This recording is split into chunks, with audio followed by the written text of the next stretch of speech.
Pablo, the problem Lance is saying is that people aren't working in this country. It's nothing to do with immigration. What do you think? Listen, I to some degree welcome these comments because it's becoming increasingly clear that even people who voted Leave recognise that this Brexit isn't working. And we're hearing this from all across the country, different sectors, right across our regions as well. And, you know, we even have a map on our website where people can submit concerns they have, and we are seeing it in multiple businesses. But the reality is listen, I'm a patriot. I love our country. But part of loving something is recognising when it needs help when something isn't working.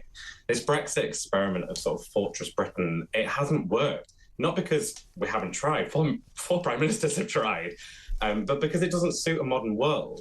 And we can argue all day about the benefits of migration, but the reality is that Brexit hasn't worked. And it's not about what a millionaire business owner what he needs to continue turning over billions of pounds per year.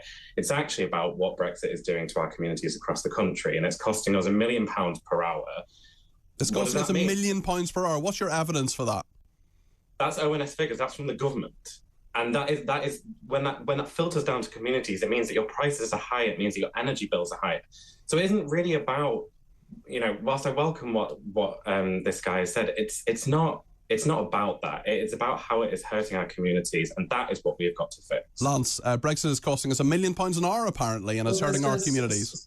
So much nonsense about it. First of all, if you look at our growth figures compared to Germany, and you take it from the period immediately before the referendum to right up to date, we have grown as an economy at 6.9%. Not a lot, but it's 6.9%. Germany in that exact Well, we're contracting. Same time, we've got the GDP figures out this morning, 0.2% contraction. The economy's smaller. I'm taking the period from the referendum to current day. We've grown at 6.9%. In that same period, Germany grew at 5.9%. We're not doing brilliantly, of course, but nor is Europe. Europe's also in a mess. And to blame the energy crisis on Brexit is a complete joke. Europe has got its hands tied. You know, they've basically given up their energy independence to Russia.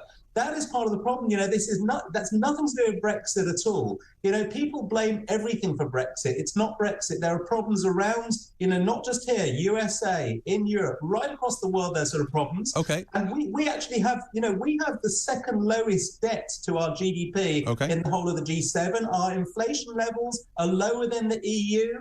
You know, you cannot blame Brexit for this. Yes, we do have problems. We've got lots of things we need to sort out. Okay. Pablo, what do you make of what Lance has been saying there?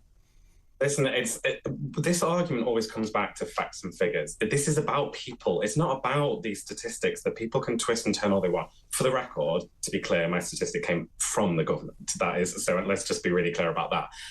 But when we were in the EU, we had the benefits of working across the continent in cooperation. So whatever side of this argument you sit on with migration, we had the benefits of being able to work with them to kind of control our borders and to make sure that this was. Sorry. Our borders were not under control when we were in the EU. That was the point of leaving the EU. There was free movement. Right.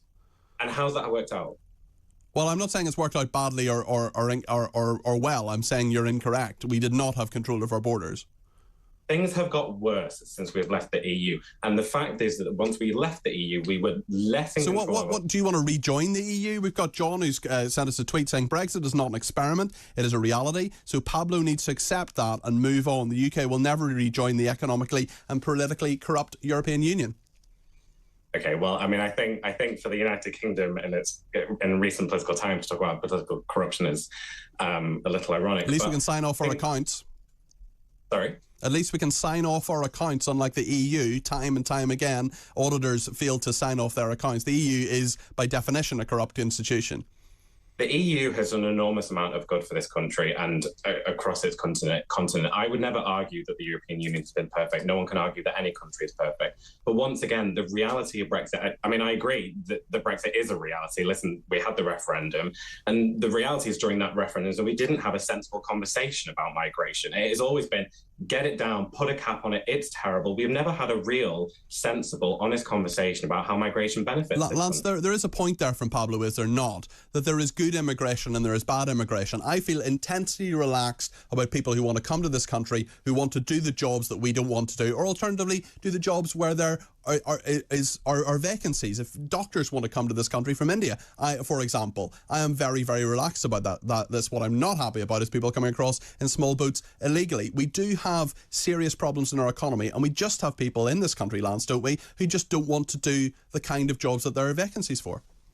Yeah, and that's nothing to do with immigration at all. I have no issue with immigration whatsoever. In fact, 6 million applications for settled status came through into the Home Office. Most Europeans that came across either pre-Brexit still remained here. And in fact, even after we officially left the EU, in that 3 months at the beginning of 2020, between January and March when COVID happened, we were still getting more applications. People wanted to come to the UK from the EU, and they were coming. Immigration really is not the problem. Brexit is not the problem. We do have all sorts of problems in this country. Our political class have completely lost the plot on both sides. They don't have any real commercial understanding of the sort of policies they're putting in place and how this is affecting our economy. We need to have growth. If you want public services, you need a strong private sector, and all the political parties are killing that. Thank you, Lance Foreman, and thank you, Pablo Ohana. Lance is a former MEP and businessman, and Pablo Ohana